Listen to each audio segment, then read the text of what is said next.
Saudara, ibu angkat Pradaluki dihadirkan sebagai saksi dalam persidangan Pradaluki. Ibu angkat Pradaluki mengakui telah meminta senior Pradaluki yang menjemput ke rumahnya agar tidak memukuli Pradaluki lagi. Ibu angkat Pradaluki selama berdinas di Batalion Yonif Teritorial Pembangunan 834 Wakanga Mere di Kabupaten Nagekeo mengaku melihat tubuh Pradaluki penuh dengan luka dan memar. Pradaluki sempat meminta izin untuk tinggal di rumahnya dan berpesan agar tidak memberitahukan keberadaannya. Namun senior Pradaluki ternyata sudah tahu lokasi keberadaan Pradaluki. Saat senior Pradaluki datang untuk menjemput Pradaluki di rumahnya, ibu angkat Pradaluki meminta agar anak angkatnya itu tidak dipukuli lagi. Berangkat tuh saya sempat pesan deh Iya. senior-seniornya itu. Pesan apa, saksi? Waktu itu saya pesan, terlepas kesalahan apa yang dia buat, tolong jangan dipukul lagi anak mama. Kasihan dia sudah luka-luka semua begini. Pesannya ke siapa? Ke seniornya. Siapa yang ibu saksi pesan namanya? Waktu itu mereka ada berapa orang di ruang tamu itu. Yang lainnya di dapur. Oh, jadi pesan ke mereka ya? Iya. Yang ada di situ siapa? Tommy Awi, Om Yafet. Tommy Awi. Iya. Ibu ada lihat itu ada di barisan terdakwa orangnya? Ada. Yang mana? Yang pertama. Yang pertama. Iya. Yang lain? Yang lain Tidak. Itu Iya. pasti. Coba ibu lihat ya terdakwa satu. Iya, betul. Iya ibu. iya. Saudara, Pradaluki Namo meninggal diduga dianiaya seniornya. Pihak keluarga menuntut para pelaku dihukum berat. Dan malam hari ini kita ulas kasus kematian Pradaluki ini bersama mantan Kapus Pen TNI Laksda Purnawirawan Iskandar Stompul dan peneliti senior imparsial Al-Araf. Selamat malam Pak Is. Selamat malam Mas Radi, apa kabar nih? Baik, alhamdulillah. Dan juga Mas Al-Araf, selamat malam. Ya, sepertinya belum dibuka audionya, Bung Al-Araf. Oke. Selamat malam Mas. Selamat malam. Saya ke Pak Is dulu nih. Pak Is, ya seperti kita tahu sidang sudah berjalan, saksi juga sudah diperiksa semua. Tapi yang jadi poin pembicaraan publik akhir-akhir ini adalah tuntutan keluarga yang menuntut hukuman maksimal. Nah, alih-alih hukuman maksimal itu tapi diungkapkan oleh auditor maksimal hukumannya 9 tahun penjara karena diduga menganiaya hingga menyebabkan kematian. Apakah tuntutan keluarga kira-kira bisa dipenuhi nggak sih Pak Is kalau melihat konteks pelanggaran yang dilakukan oleh para senior Pradaluki ini, Pak Is? Oke, jadi yang pertama sekali saya mau nyampaikan turut berduka cita yang dalam kepada keluarga besar almarhum Pradaluki, orang tuanya, ibunya dan keluarga besar. Kita prihatin semuanya, apalagi kami ini senior dari keluarga besar Luki. Jadi turut berduka cita yang dalam. Jadi masalah hukuman ini kan sudah ada ya di KUHPM itu loh, ya kan 131 memang demikian. Oke. Nah, ini nanti tergantung dari auditornya pada saat dia itu menggelar semua ini nanti kan, apalagi kita lihat kan 22 orang dengan ada seorang perwiranya ya. Nah, itu nanti akan semuanya kan dibedah habis. Nah, di situ mungkin apakah bisa lagi pindah ke yang lebih berat seperti hukuman mati dan sebagainya, itu saya tidak begitu paham banget tentang hukum ini. Tentunya mereka-mereka yang bisa menceritakan itu. Di sini saya mau menyampaikan mungkin tadi masalah hukumnya. Tentunya ini semuanya ada sebab akibat. Ya, tidak mungkin Pradaluki ini bisa sedemikian rupa. Dia disiksa, dia dibantai dengan 22 orang berhari-hari, sudah ke ibu angkatnya, kembali lagi, taunya masih lagi akhirnya meninggal. Nah, tentunya ini ada sebab akibat. Ini yang perlu diperhatikan menurut saya. Sebab akibat mungkin kita kotakan. Sebab akibatnya ini apa nih? Terus kedua ini bagaimana nih pembinaan daripada TNI? Apakah angkatan darat, laut, udara ya? Kita lihat pembinaannya nih. Karena kalau saya lihat begini, memang pendidikan atau budaya di TNI itu sangat berat, sangat keras. Tapi tentunya saya katakan kita perlu mengkotakkan tadi. Kotakan masa damai, kotakan masa tempur. Nah, ini masa damai dan masa tempur. Masalah tempur. Kalau pada saat masalah damai, ya kita buat pembinaan lah ya. Kalau di masa damai pembinaan konteksnya ya. Pembinaan yang terukur. Misalnya begini, dia punya kesalahan, misalnya dia maling lah katakan gitu ya, atau dia nembak orangnya, dibina yang bagus ya kan. Nah, tapi kalau dia masalah tempur, di situ memang ada perlu kekerasan. Kekerasan itu bagaimana?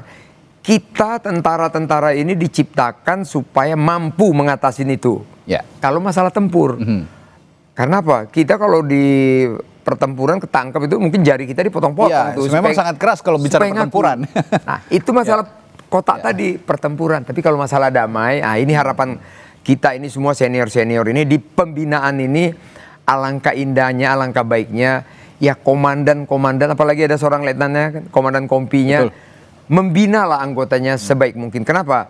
Mereka ini kan garda terdepan kita semuanya. Yang perlu kita yang perlu kita rangkul, kita ajak supaya kita semua ini satu kesatuan yang bulat. Kita maju benar-benar bertempur bersama. Itu dia. Oke. Saya selanjutnya ke Bung Al Araf. Bung Araf, kalau menurut Anda, ini saya masih bicara konteks hukuman yang dituntut oleh keluarga Pradaluki, hukuman maksimal, bahkan sampai tuntutannya sampai hukuman mati bagi pelaku yang menganiaya sampai mengakibatkan hilangnya nyawa Pradaluki. Nah, menurut Anda, kalau menurut KUHPM ya, pengadilan pidana militer, itu kan 9 tahun penjara penganiayaan menyebabkan kematian di peradilan militer. Ini apakah sudah pantas atau terlalu ringan dibandingkan presiden kasus serupa, seperti misalnya kasus-kasus yang melibatkan hukuman pidana umum yang terjadi di Indonesia berbagai wilayah gitu, Bung Al Araf? Ya, Bung Araf? Halo? Ya, Bung Araf bisa dengar suara saya? Ya, tadi agak keputus sedikit. Oke, saya ulang lagi sedikit. Ini soal tuntutan hukuman mati yang dituntut oleh keluarga. Sedangkan berdasarkan KUHPM, maksimal hukuman 9 tahun untuk penganiayaan yang menyebabkan kematian. Menurut Anda ini sudah pantas? Baik Mas, terima kasih. Ya. Pertama, kasus kematian Pradaluki ini tentu memprihatinkan kita semua ya.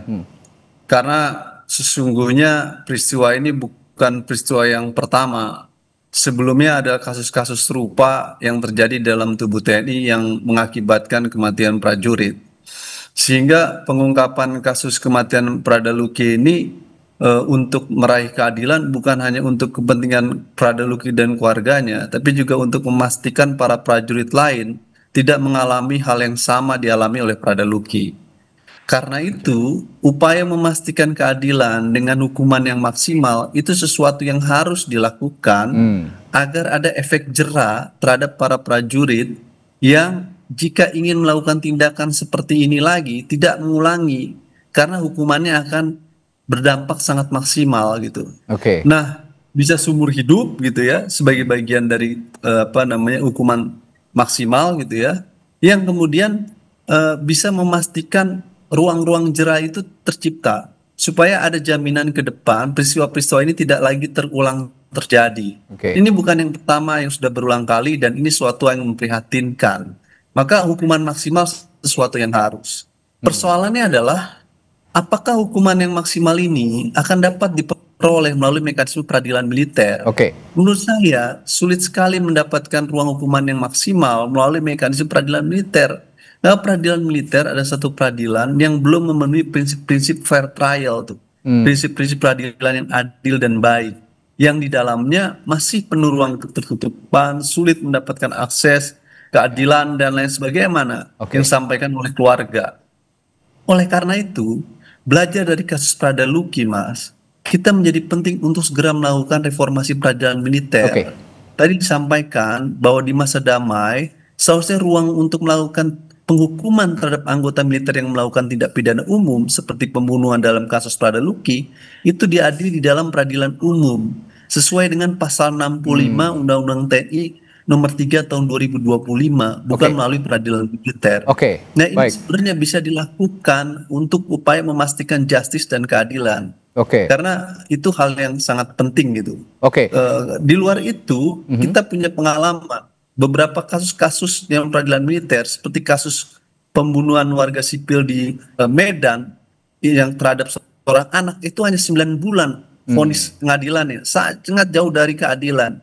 Jadi rata-rata hukuman peradilan militer dalam 10 tahun ini hanya 1 tahun, 2 tahun, padahal tindak kejahatannya pembunuhan dan lain sebagainya itu. Oke. Ini Baik. dalam kasus Padaluki menurut saya menjadi cermin buat pemerintah dan DPR untuk segera melakukan reformasi peradilan Oke, militer tadi- dan menerapkan pasal 65 Baik. Undang-Undang TNI nomor 3 2025. Baik, kalau tadi disinggung soal peradilan umum, apakah Pradaluki punya ada kans juga? Karena sekarang juga peradilan militer sudah berjalan. Saya akan tanyakan ke Pak Is itu nanti, apakah memang ada sebenarnya untuk masa depan gitu, jika kasus serupa terjadi, apakah ada celah untuk peradilan umum? Dan tadi bicara efek jera, apa yang sebenarnya bisa hukuman yang bisa diberikan supaya efek jera ini juga benar-benar mengena kepada kasus-kasus serupa. Saya akan tanyakan hal itu nanti pada Pak Is setelah jeda di Sapa Indonesia Malam. Tetaplah bersama kami.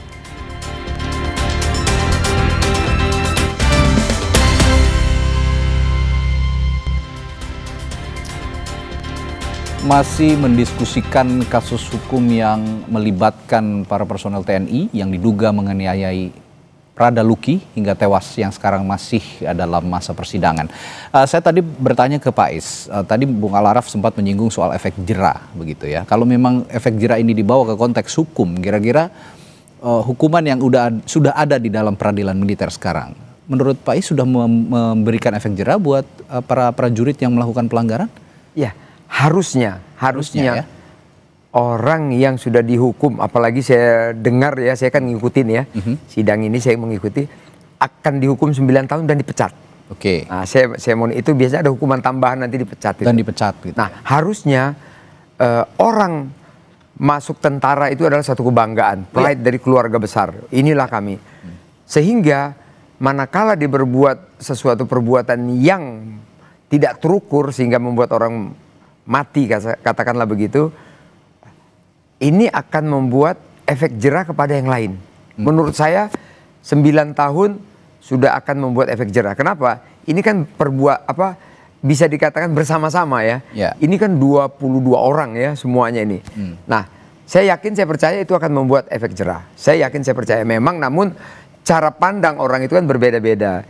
Kalau kita mengatakan efek jera akan muncul, tapi keluarga mungkin belum puas ya kan, karena kita tahulah kita juga punya keluarga, punya anak, semuanya kita bagaimana sayangnya kita kepada anak kita yang kita banggakan, taunya meninggal ya kan begitu. Nah ini tentunya di sini kalau menurut saya itu sudah efek jera, namun kita tetap tidak bisa melanggar kan kalau memang sudah pasal 131 kalau saya tidak salah 9 tahun ya masakan kita melebihi itu tidak mungkin. Saya yakin dan saya percaya auditor akan mengikuti regulasi itu. Dia tidak mungkin melanggar regulasi itu. Itu menurut saya. Nah tadi disinggung juga soal peradilan umum. Ini kan sebenarnya peradilan ini sudah berjalan. Tapi di kemudian hari kalau kita bicara pelanggaran serupa ataupun tindak, ya ini bisa dibilang tindak pidana serupa yang dilakukan oleh prajurit. Apakah bisa masuk ke ranah pidana umum seperti yang disinggung oleh Bung Araf tadi? Kalau Bung Araf mengatakan masuk ke peradilan umum, itu boleh-boleh saja. Namun saat ini kita kan masih berpegang kepada peradilan militer. Bila mana seperti yang kata Bung Araf tadi memang mau dikerjakan atau diadili di peradilan umum, tentunya regulasi undang-undang harus dirubah dulu. Nah itu kan mungkin dengan mekanisme yang ada, dengan mekanisme yang harus kita patuhi. Itu menurut saya nggak ada masalah.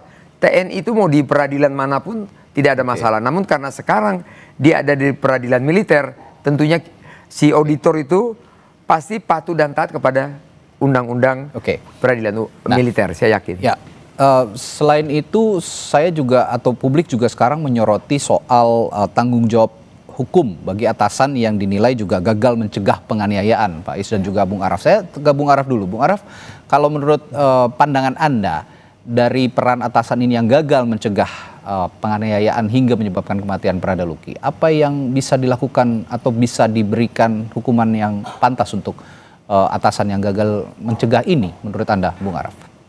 Ya, saya rasa kasus ini harus bisa ditarik untuk mencari jalan apakah kemudian atasannya terlibat di dalam proses ini gitu dan bertanggung jawab. Tapi secara awal ketika peristiwa ini terjadi, maka atasannya sebenarnya sudah dianggap abai dan tidak menjalankan fungsi sebagaimana mestinya, sehingga perlu dievaluasi. Soal kemudian keterlibatan terhadap soal ini, tentu fakta hukum nanti akan perlu dicek seberapa jauh perintah atasan terhadap bawahannya dalam konteks tadi itu pembinaan ataupun lainnya.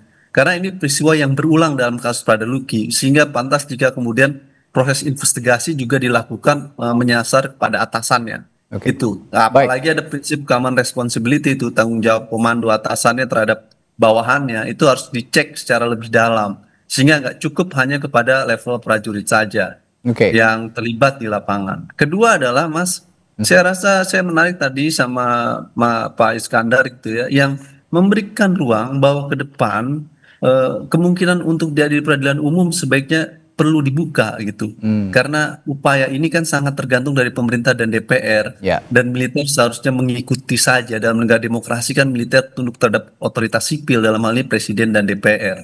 Jika presiden DPR merubah undang-undangnya, memang militer akan tunduk dalam peradilan umum, maka diikuti. Nah, pasal 65 Undang-Undang TNI udah membuka ruang itu.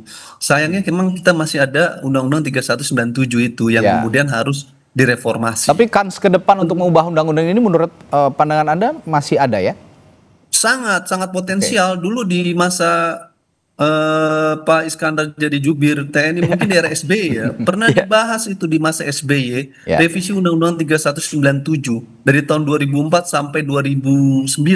Kebetulan saya mengikutinya, hanya mengisahkan 2-3 pasal saja. Dan di dalam revisi itu militer memang sudah mengarah untuk duduk dalam peradilan umum. Nah, ini bisa diteruskan meski nggak ada prinsip carry over di dalam pembahasan undang-undang gitu, tetapi bisa dimulai dengan substansi yang lama.